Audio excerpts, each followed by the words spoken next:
Muy buenos días, hermanos. Hoy estamos en el martes de la cuarta semana de Cuaresma y hoy también celebramos a San Patricio, obispo, patrono de Irlanda.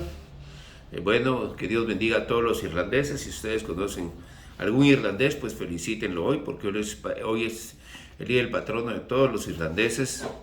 Entonces, hermanos, hoy tenemos en la primera lectura al profeta Ezequiel. Nos dice: en aquellos tiempos un hombre me llevó a la entrada del templo por debajo del umbral, y nos dice en general cómo vio que salía agua del templo. Dice aquí: aquel hombre salió hacia el oriente y con la cuerda que tenía en la mano midió 500 metros y me hizo atravesar por el agua que me daba hasta los tobillos. Entonces empieza diciendo: en aquellos tiempos un hombre me llevó a la entrada del templo por debajo del umbral, manaba del oriente, pues el templo miraba hacia el oriente y el agua bajaba por el lado derecho del templo al sur del altar. Y nos va narrando cómo va saliendo agua del templo.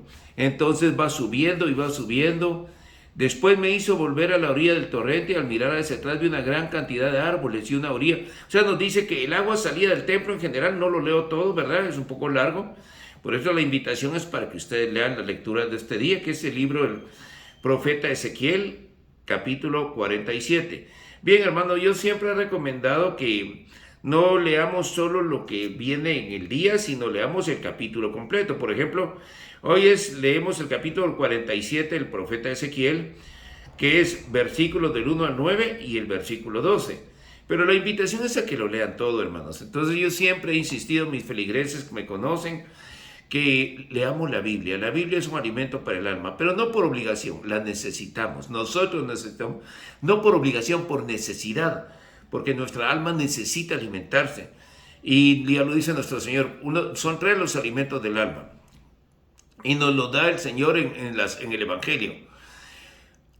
Es el alimento que todo el tiempo debemos estar poniendo en práctica. Es cuando en el capítulo 4 de San Juan, en el pasaje de la samaritana, cuando la samaritana entra al pueblo a decirles: vengan a oír este hombre que me ha dicho todo lo que yo he hecho, ¿no será este el Mesías?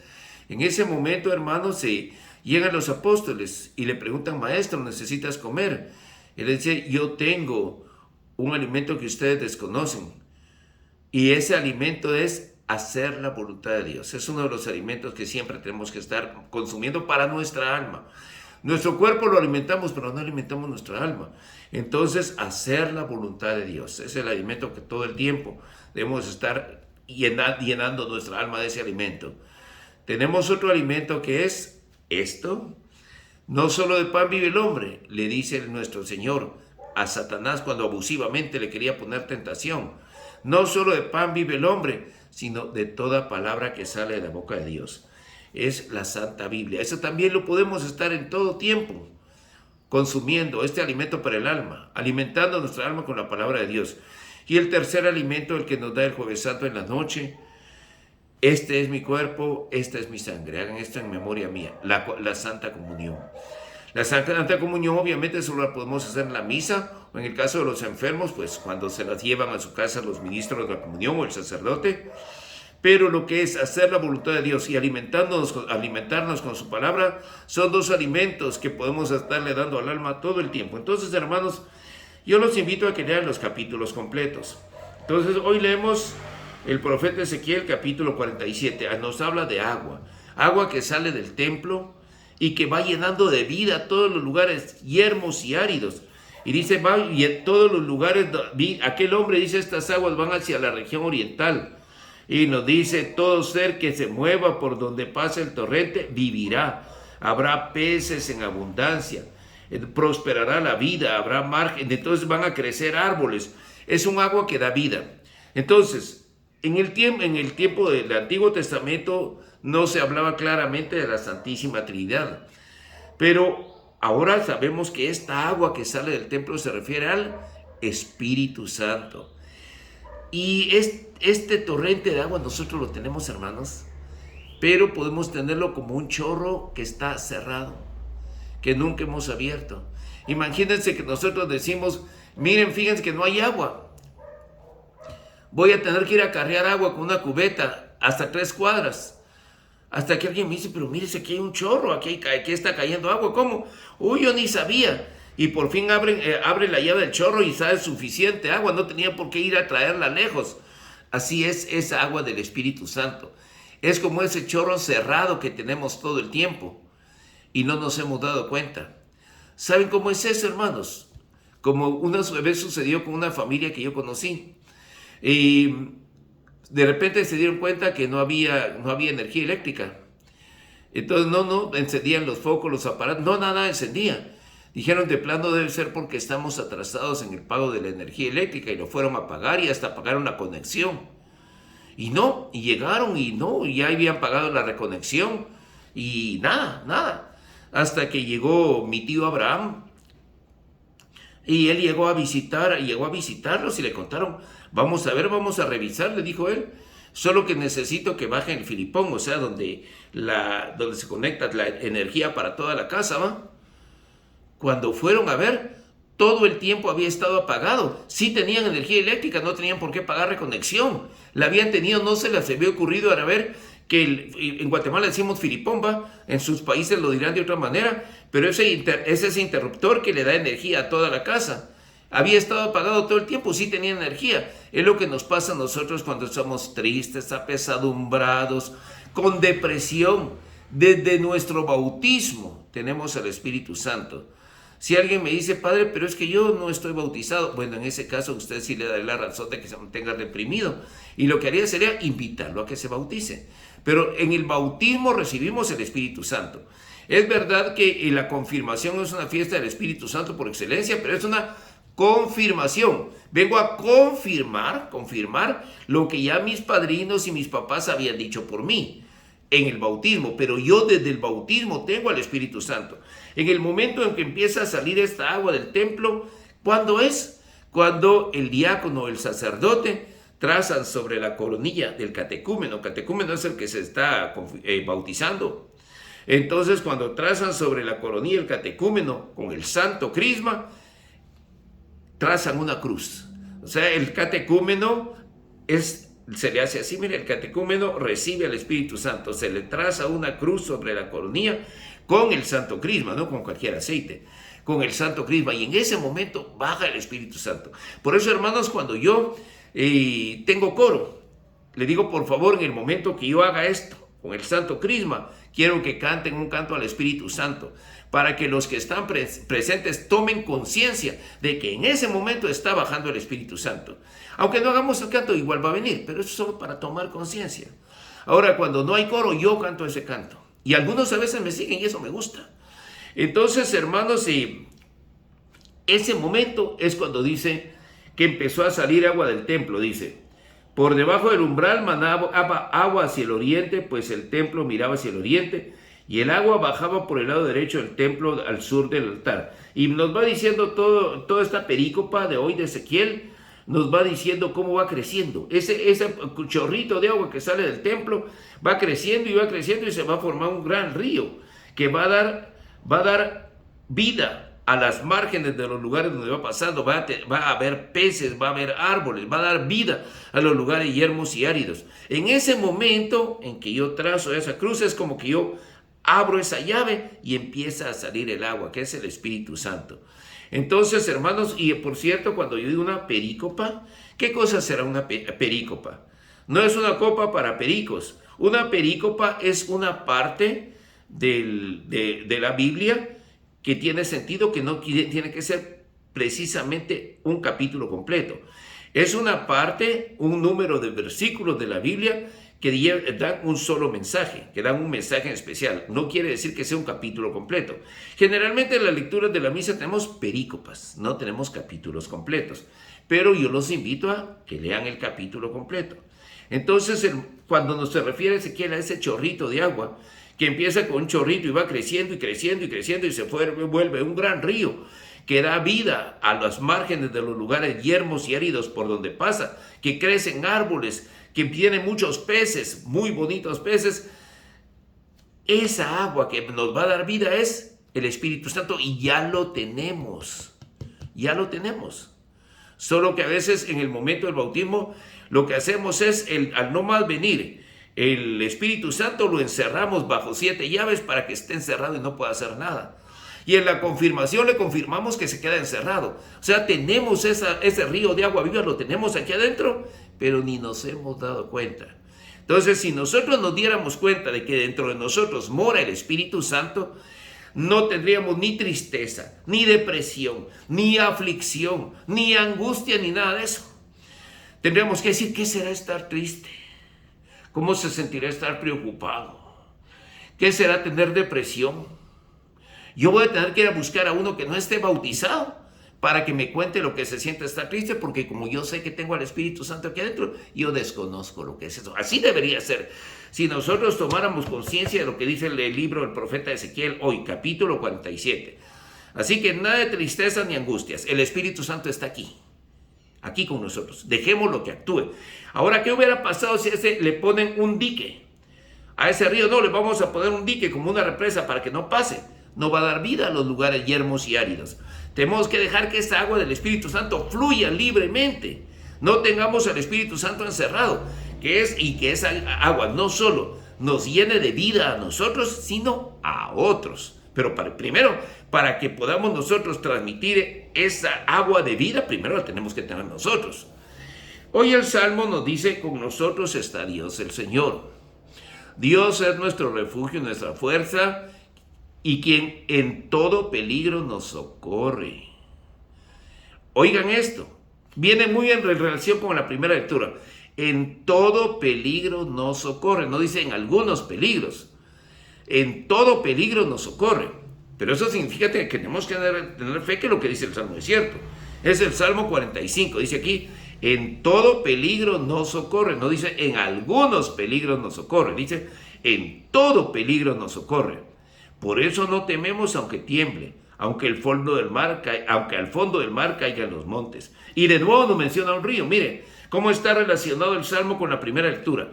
Un río alegra a la ciudad de Dios. Su morada, el Altísimo, hace santa. Teniendo a Dios Jerusalén, no teme porque Dios la protege desde el alba. Hermano, no se refiere a la Jerusalén geográfica, se refiere al pueblo de Dios que somos nosotros desde que somos bautizados. Y dice, con nosotros está Dios, es el Dios de Israel, nuestra defensa. Vengan a ver las cosas sorprendentes que ha hecho el Señor sobre la tierra.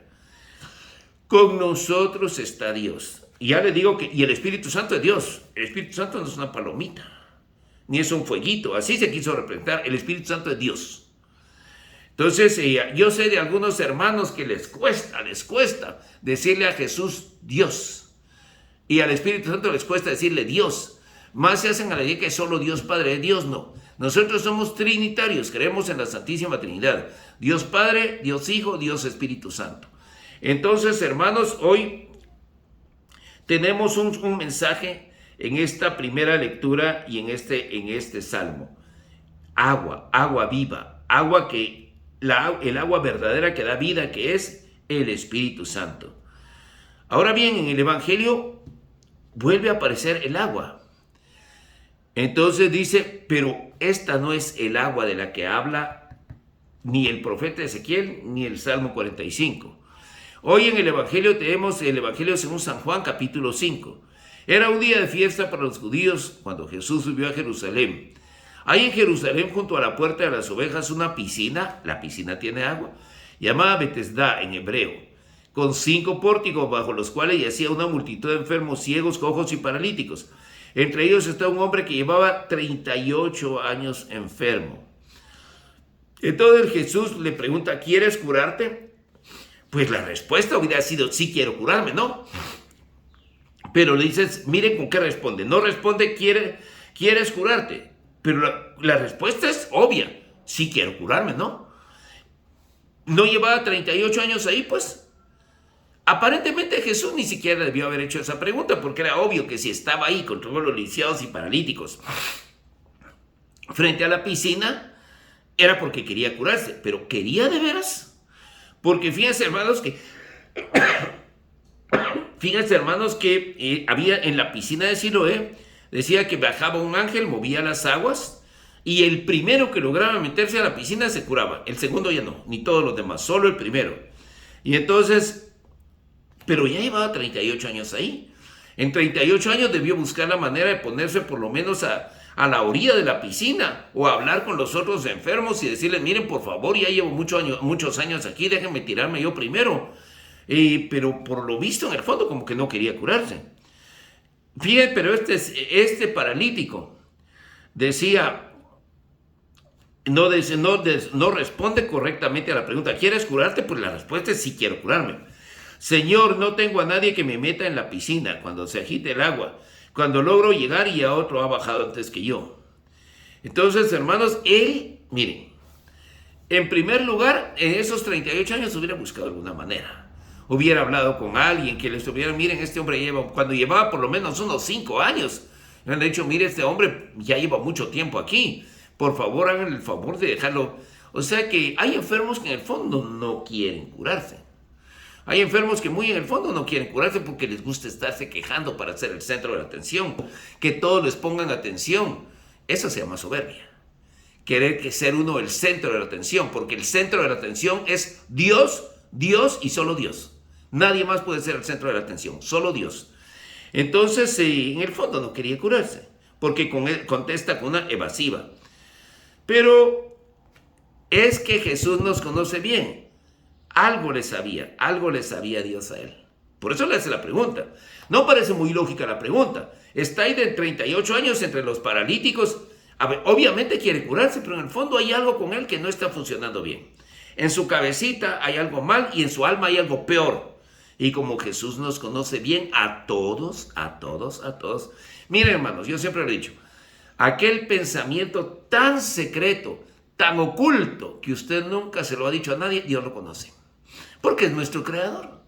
Entonces, nuestro Señor conocía bien a este hombre. Entonces, pero miren, este hombre en el fondo ponía su fe en el agua de la piscina. Pero esa agua de la piscina era un agua como cualquier otra agua. No era como el agua del Espíritu Santo que nos menciona ahora el profeta Ezequiel o el Salmo 45. Era un agua común y corriente. No estamos hablando de un agua del Espíritu Santo. Entonces Jesús le dijo, levántate, toma tu camilla y anda. Al momento el hombre quedó curado, tomó su camilla y se puso a andar sin necesidad de entrar en la piscina, porque esa agua no era el agua del Espíritu Santo, era un agua común y corriente. Y que si es cierto que un ángel bajaba a agitar el agua, obviamente él no había buscado la manera. Okay, no estamos hablando de esa agua, estamos hablando de un agua diferente. Y en todo caso él no había buscado en esos 38 años la manera de curarse, porque en el fondo algo malo había dentro de él y Jesús lo sabía. No necesitó ni siquiera meterse a la piscina. Levántate, toma tu camilla y anda. Aquel día era sábado, por eso los judíos le dijeron que al que había sido curado, no te es lícito cargar tu camilla. Miren qué hipócritas fariseos. Es que el día de sábado era para descanso del cuerpo, que Dios nos ama y quiere vernos bien de salud. Dios quiere nuestra salud espiritual y también nuestra salud física. Pero estos fariseos hipócritas exageraban, porque cargar una camilla no es trabajar. Lo que estaba prohibido era trabajar para hacer dinero. Eso estaba prohibido. Pero ellos habían exagerado. Pero él contestó, el que me curó me dijo, toma tu camilla y anda. Entonces, Jesús había desaparecido, no puedo decir quién era. Más tarde Jesús encontró a este hombre y le dijo, mira, ya quedaste sano, no peques más, no sea que te vaya a suceder algo peor. No peques más, no sea que te vaya a suceder. Pero si en ese momento el hombre no le había contado cómo era su vida, solo le había contado que había estado ahí esperando 38 años, pero Jesús lo sabía todo sobre él. No peques más, no sea que te vaya a suceder algo peor. O sea que si ese hombre muy en el fondo no se quería curar, era porque había algo dentro de él, algo que no estaba funcionando bien, ni en su mente, ni en su alma. Esto es muy importante. Jesús lo sanó del cuerpo y ahora le dice, sánate del alma. Mira, ya quedaste sano, no peques más, no sea que te vaya a suceder algo peor. Algo peor. ¿Qué es lo peor que nos puede suceder, hermanos? Yo en una clase hacía yo una lista de que, a ver, díganme qué es lo peor que nos puede suceder. Y que me dé cáncer, que me dé coronavirus, que me muera. Es la gente que lo que piensa que es lo peor que me puede suceder, que me muera, que me secuestren, que se me incendie la casa, he estado yo adentro y me queme vivo. ¿Alguna otra idea? ¿Qué es lo peor que me puede suceder? Que me quede sin dinero. Para los de la teología de la prosperidad es lo peor que le puede suceder a uno, quedarse sin dinero. ¿Qué es lo peor que me puede suceder en realidad? Fíjense que ninguna de esas cosas es lo peor que me puede suceder. Lo peor que me puede suceder es irme al infierno, hermanos. Porque si me da cáncer, de hecho ya me detectaron prediabetes, me estoy cuidando por esto, no quiero que llegue a ser diabetes. Pero si me muriera de diabetes, no es eso lo peor que me puede suceder. Nadie se va al infierno por tener cáncer, por tener diabetes, porque lo secuestre, porque se quede sin dinero. Nadie, porque alguien, digamos, tenga un problema laboral, un problema económico, porque se vaya a la cárcel de por vida. Eso no es lo peor que le puede suceder, porque ninguna de esas cosas lo va a llevar al infierno. Nadie se va al infierno por tener cáncer. Nadie se va al infierno por tener diabetes. Nadie se va al infierno por tener coronavirus. O sea que eso no es lo peor que les puede suceder. Lo peor que me puede suceder es condenar mi alma para siempre, es irme al infierno. Eso es lo peor que me puede suceder. Y la gente de eso no se preocupa. De eso sí que no se preocupa. Entonces, mira, ya quedaste sano. No peques más, no sea que te vaya a suceder algo peor. Pues para que ese algo peor no nos suceda a nosotros, ¿qué tenemos que hacer? Estarnos llenando con el agua viva que es el Espíritu Santo. ¿Cuándo? Todos los días. Todos los días. Miren, los dones del Espíritu Santo los necesitamos todos. Y el don más famoso es el don de sabiduría. Y no son solo 7, son muchos. Entonces, el don de sabiduría lo necesitamos todo el tiempo. Otro don que lo estamos necesitando todo el tiempo es el don del discernimiento. Discernir es saber reconocer lo que es la voluntad de Dios y lo que no es la voluntad de Dios. Y a veces no está tan fácil reconocerlo, a veces está facilismo, otras veces no. A la hora de tomar decisiones, tomamos las decisiones más tontas. Todo el tiempo estamos tomando decisiones.